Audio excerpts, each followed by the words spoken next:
Amidst the sheer volume of vehicles swarming the subcompact and compact SUV segments, the 2023 Dodge Hornet GT manages to stand out.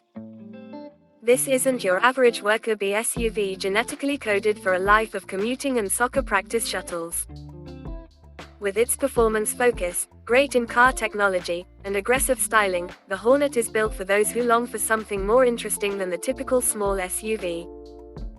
You can read the Dodge Hornet GT's attitude with one glance at its face that features the instantly recognizable front-end styling of the menacing Dodge Charger.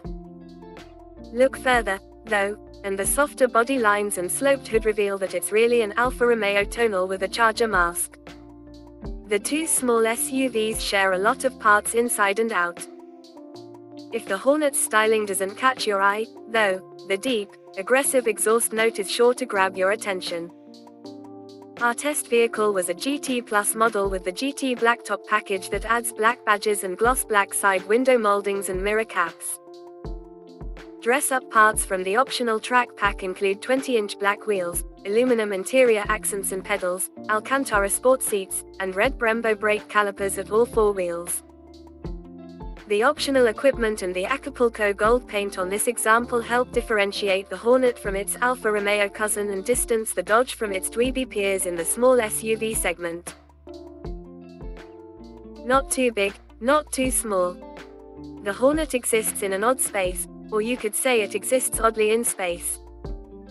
It nearly matches the headroom, legroom, and shoulder room dimensions of the Mazda CX-30, putting it solidly in the subcompact class.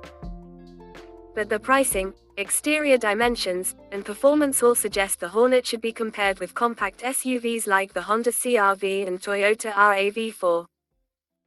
The Hornet measures 5 inches longer, nearly 11 inches wider, and almost 2 inches taller than the CX-30 on the outside. Where did all that space go? We expected the Hornet to at least feel larger, but it doesn't. It fits a 6-foot driver with a rear-facing car seat behind them, but headroom is particularly tight. A driver this tall might feel like their head is coming out of the sunroof. It isn't, of course, but sliding the glass open does help open up the cabin, and there's virtually zero interior turbulence even at expressway speeds. The cargo area is visibly narrow, although there's room to stack gear vertically to fit a decent 27 cubic feet back there. This Dodge doesn't have a Hemi. Dodge has built its brand on big vehicles powered by big engines.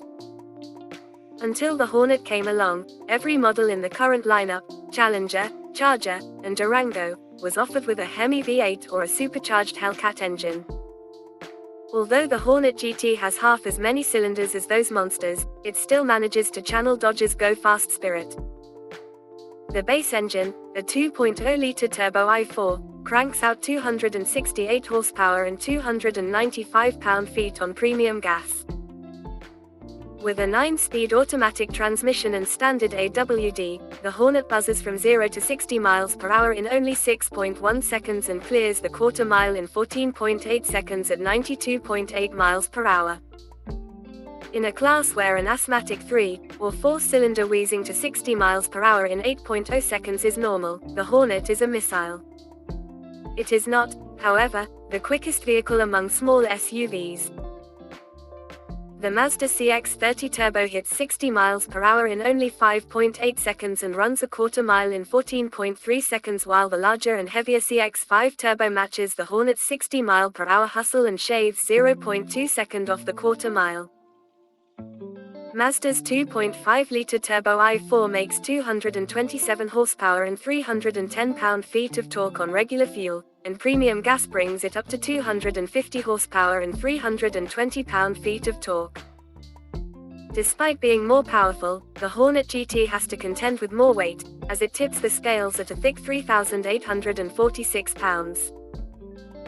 It actually feels sluggish off the line because of this, but mashing the gas pedal to the floor from 20 miles per hour tosses you back in the seat and sends a tug of torque steer through the wheel that feels powerful but controllable.